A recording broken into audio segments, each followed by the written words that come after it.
పరిశుద్ధ బైబిల్ గ్రంథముల నుండి 73వ కీర్తన 2వ వచనాన్ని చదువుకొని ధ్యానం చేద్దాం రండి. ఆసాపు భక్తుడు మాట్లాడుతున్నటువంటి మాట ఏంటంటే, నా పాదములు జారుటకు కొంచెమే తప్పెను, నా అడుగులు జార సిద్ధమాయెను. ఆసాపు భక్తుడు చెప్తున్న మాటను మనం గమనించుదాం. నా పాదములు జారుటకు కొంచెమే తప్పింది, నా అడుగులు జార సిద్ధమైనవి. దేవుని మహాకృప ద్వారా నేను ఆ పరిస్థితి నుంచి రక్షింపబడ్డాను, తప్పించబడ్డాను. లేకపోతే నేను కూడా ఆ పాతాళ కూపంలో పడిపోయేవానే అంటున్నాడు. ఈరోజు చాలామంది మరి ఈ కూపంలో లేక ఈ పాతాళంలో పడిపోతున్నారు. నేను కూడా పడిపోతుంటే కొంచెం తప్పించుకున్నాను అన్నాడు. ఎందుకు ఈయన జారిపోయాడు, ఎందుకు ఇతడు పడిపోయాడు అంటే ఒకటే కారణం, అసూయ. అసూయ అనేటువంటి పిశాచి, అసూయ అనేటువంటి పాపమును ఎవరిలో అయితే ఉంటుందో వాళ్ళు పడిపోతారు. ఆసాపు పడిపోవడానికి, జారిపోవడానికి కారణమైంది అసూయనే. ఆసాపు ఏం చేశాడు? పక్క వారిని చూశాడు, ఎదుటి వారిని చూశాడు, పక్కింటి వారు బాగుపడుట చూశాడు, పక్కింటి వారు డెవలప్ అవుతుండడం చూశాడు, వాళ్ళ అభివృద్ధి పొందడము ఇతడు చూశాడు, వారు క్షేమంగా ఉండడము ఇతడు చూశాడు, వాళ్ళ ఆరోగ్యంగా ఉండడము ఇతడు చూశాడు, వాళ్ళు పైకి రావడము, వాళ్ళు డెవలప్ అవ్వడము ఇతడు చూసి సహించలేకపోయాడు, ఓర్చుకోలేకపోయాడు. ఓర్చుకోలేనటువంటి గుణం, ఓర్వలేని తత్వం, ఈర్ష్య, ద్వేషము, అసూయ, ఇది మంచిది కాదు. ఇది దేవుని బిడ్డల్లో ఉండకూడదు.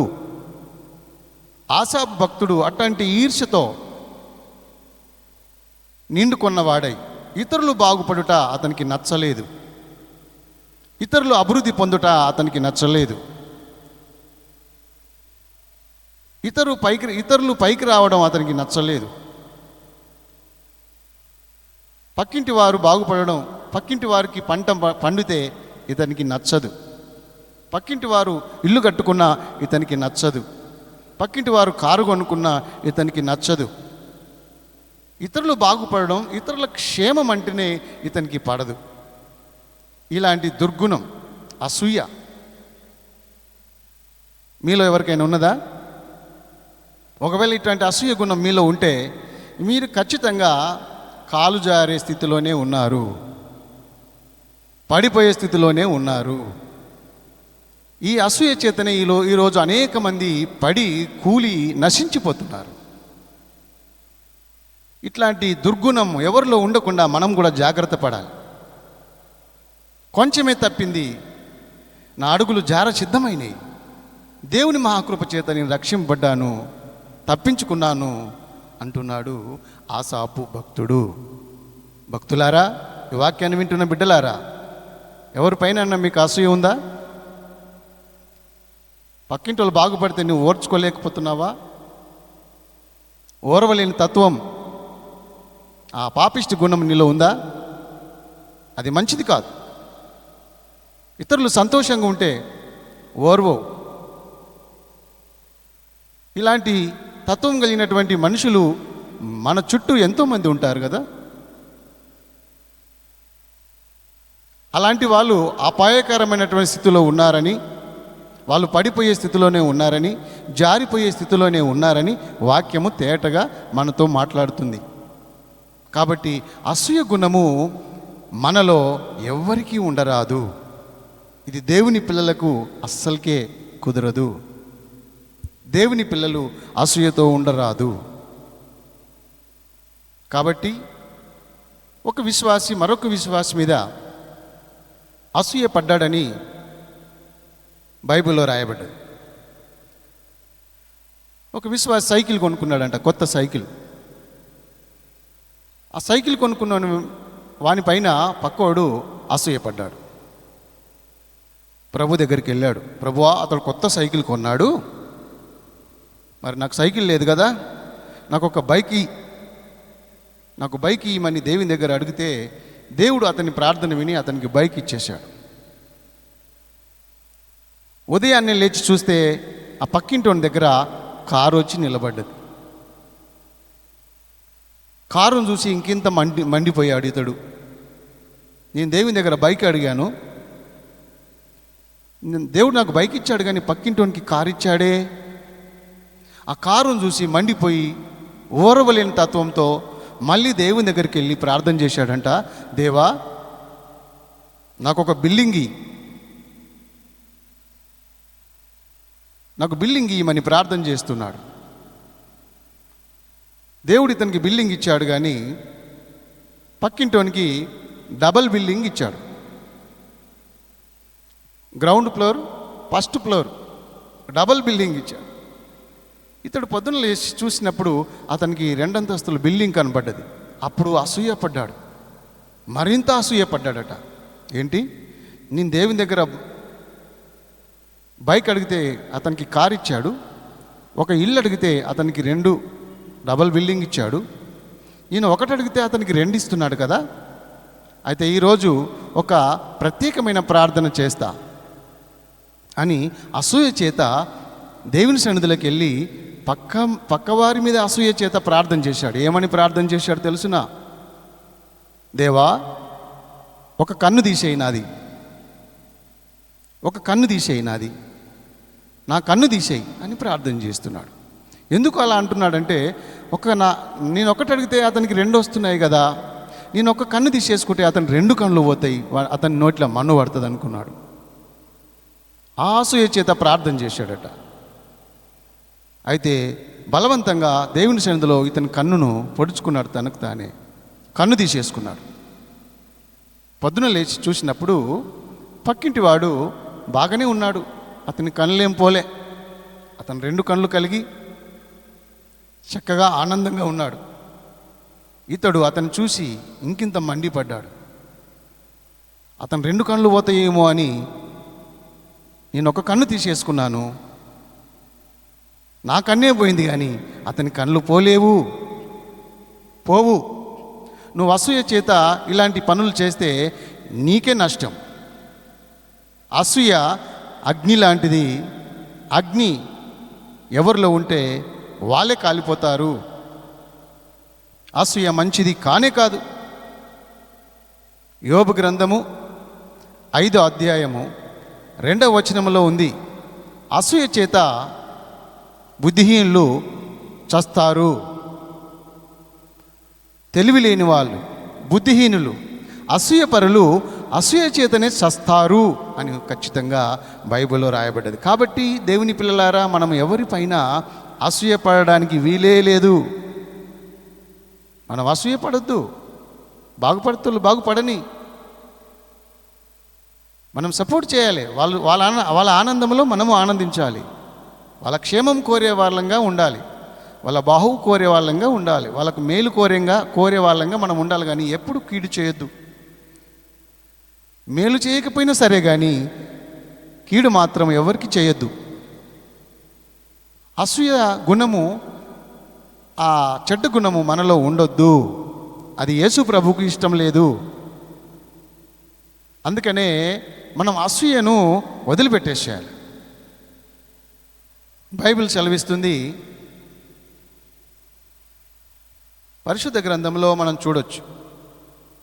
ఆదికాండము 26వ అధ్యాయము 12వ వచనం నుండి 14వ వచనం మనం చదివినట్లయితే, ఇస్సాకు ఆ దేశమందున్నవాడై విత్తనమేసి ఆ సంవత్సరము 100 అంతల ఫలం పొందెను. కావున యెహోవా అతనికి తోడుగా ఉండెను కాబట్టి అతడు అభివృద్ధి పొందెను.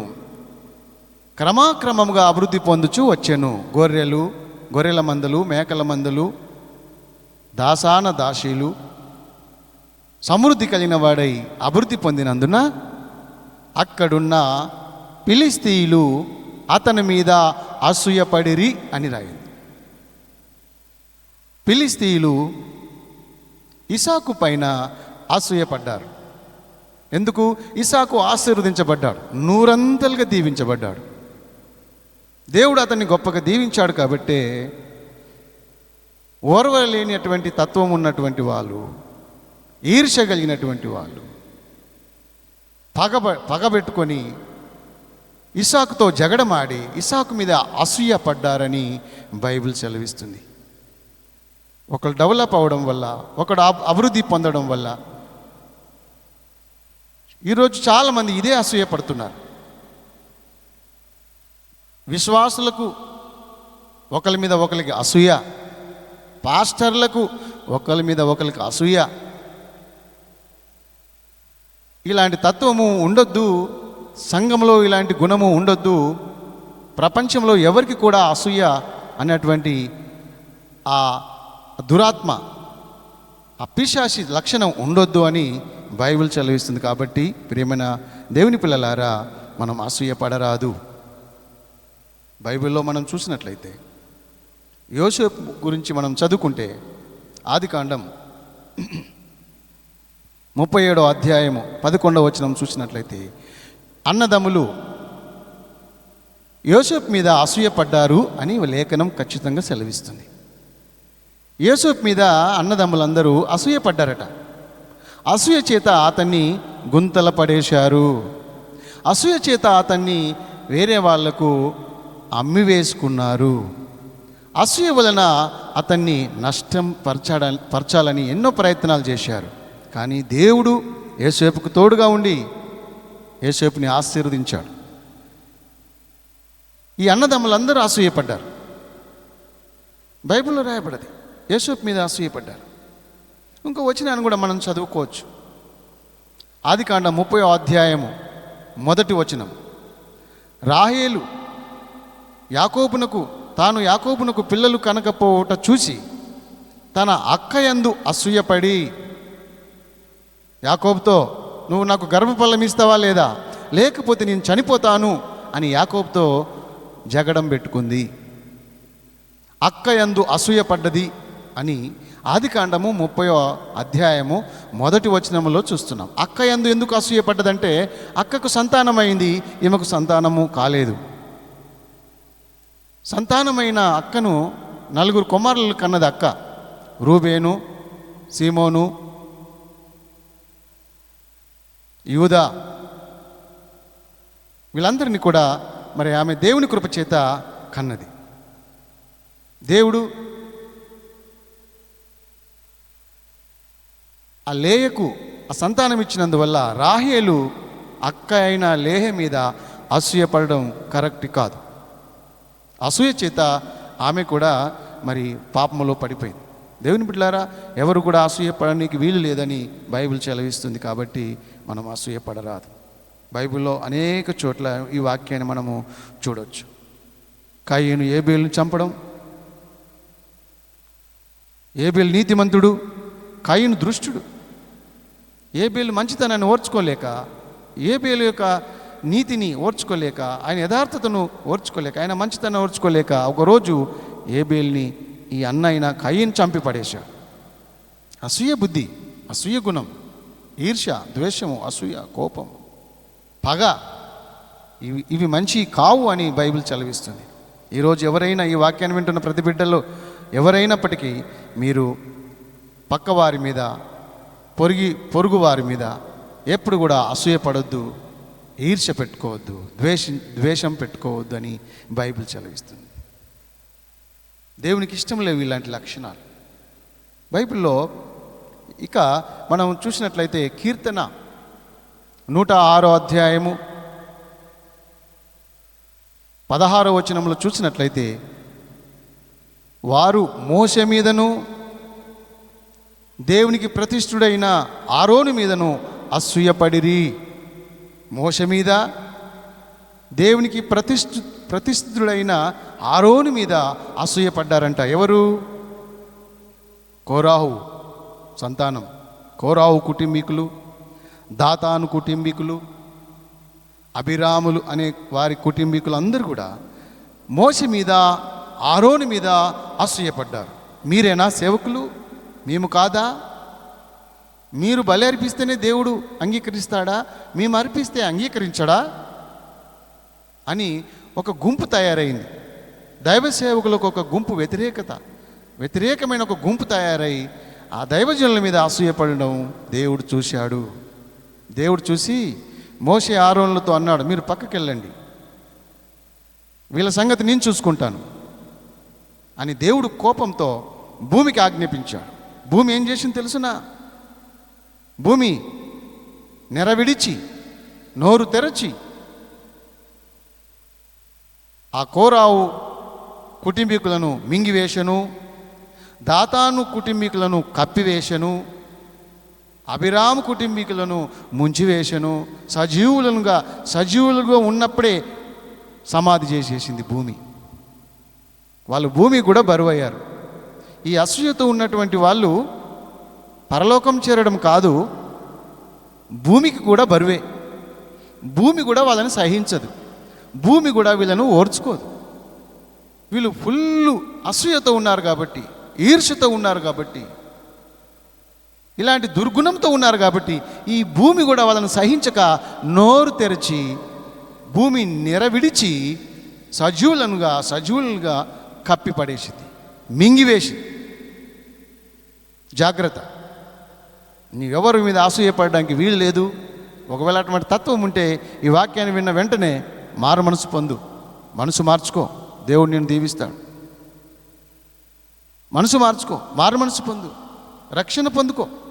అసూయ లక్షణాలు మంచియే కావు. బైబిల్లో మనం చూడొచ్చు, సంఖ్యాకాండం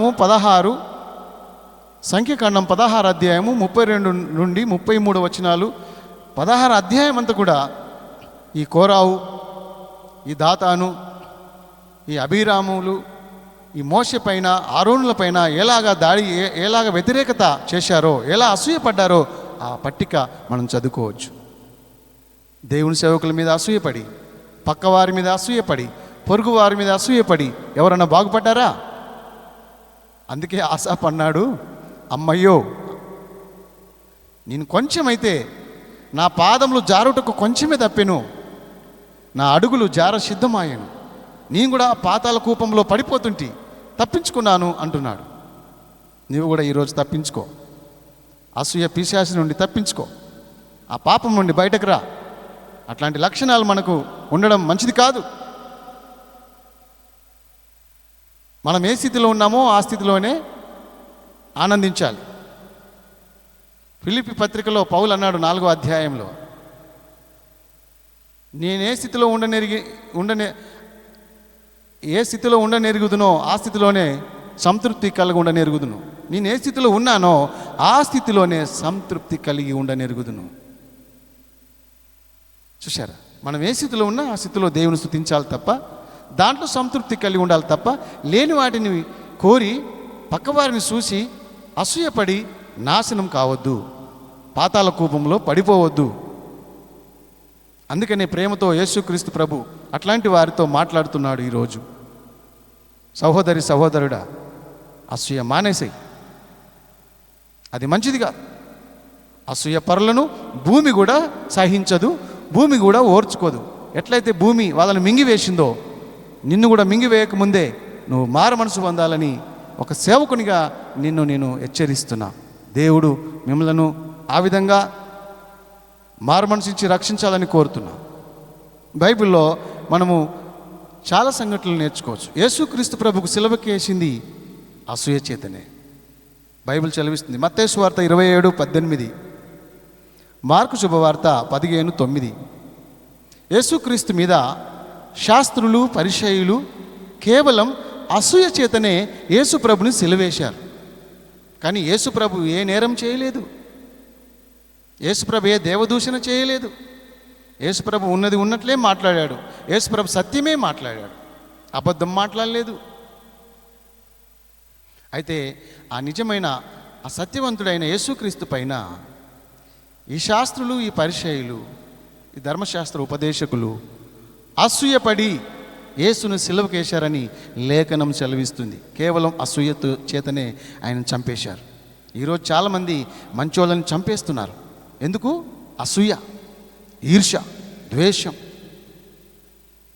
చాలామంది ఈ ఈ తత్వంతోనే చంపుకుంటున్నారు. బైబిల్లో మరి యేసుక్రీస్తు ప్రభువును సిలువకేసింది అసూయ. కాబట్టి ఈరోజు ఈ వాక్యాన్ని వింటున్న బిడ్డలారా, దేవుని సంగమా, దేవుడు స్వరక్తం ఇచ్చి సంపాదించుకున్న దేవుని సంఘ బిడ్డలారా, మనలో కూడా ఇలాంటి దుర్గుణము ఉండకూడదని పౌలు భక్తుడు కూడా తన పత్రికల్లో చాలా చోట్ల ఈ అసూయను గురించి రాశాడు. పౌలు భక్తుడు గలతీ పత్రిక 5వ అధ్యాయం 21 వచనం 26 వరకు ఒకరి మీద ఒకరు అసూయ పడొద్దు అంటున్నాడు. 1 కొరింథీ 3:3లో కూడా ఈ వాక్యము రాయబడింది. 2 కొరింథీ 12:20 వచనం, ఫిలిప్పీ 1:15 వచనం, 1 తిమోతి 6వ అధ్యాయం 4వ వచనం, తీతు 3వ అధ్యాయం 3వ వచనం, 1 కొరింథీ 3:3, హెజ్కేలు గ్రంథం 31:9 వచనం. ఈ వచనాలన్నీ అసూయ పడొద్దు అని చెప్తున్నారు. దైవజనులు సంఘంకు హెచ్చరిక చేశారు. మనలో ఎవరు కూడా ఇలాంటి గుణము ఉండొద్దు, మనం ఎవరు అసూయ పడొద్దు అంటున్నాడు. పేతురు భక్తుడు 1 పేతురు 2వ అధ్యాయం 2వ వచనములో అంటాడు, సమస్త దుష్టత్వము అసూయ మాని క్రొత్తగా జన్మించిన బిడ్డల వలె వాక్యం అనే ఆ పాలను అపేక్షించుడి, అసూయ పడరాదు అంటున్నాడు. కాబట్టి మనలో ఎవరం కూడా అసూయ పడవద్దని మరి దైవవాక్యం సెలవిస్తుంది. కాబట్టి అసూయ పడకుండా ఎవరైనా డెవలప్ అయితే, అభివృద్ధి చెందితే వాళ్ళని బట్టి దేవుని స్తుతిద్దాం, దేవుని గణపరుచుకుందాం. వాళ్ళ సంతోషంలో మనం సంతోషపడదాం, వాళ్ళ ఆనందంలో మనం కూడా ఆనందించుదాం. కానీ ఈర్ష్యతో, అసూయతో, పగతో ఉండొద్దు అని బైబిల్ సెలవిస్తుంది. మరి మీరందరూ ఈ వాక్యాన్ని విని ఒకవేళ ఇట్లాంటి లోపాలు ఉంటే సరి చేసుకుంటారని నేను నమ్ముతున్నాను. మీకు ఒక చిన్న ప్రార్థన చేస్తా. కళ్ళు మూసుకోండి. పరలోకపు తండ్రి, అసూయ అనేటువంటి పిశాచి అసూయ గుణము నాలో, మాలో, వాక్యాన్ని వింటున్న ప్రతి బిడ్డలో ఎవరిలో కూడా ఉండవద్దని, ఒకవేళ ఉంటే ఇప్పుడే మారు మనసు దయచేయమని, బిడ్డల్ని రక్షించమని, దేవా ప్రేమతో నింపుమని నీ చేతులకు సమర్పించుకుంటూ మా ప్రభు అయిన యేసుక్రీస్తు నామములో ఈ ప్రార్థన అడిగి వేడుకుంటున్నాను తండ్రి. ఆమేన్. God bless you. దేవుడు మిమ్మల్ని దీవించును గాక.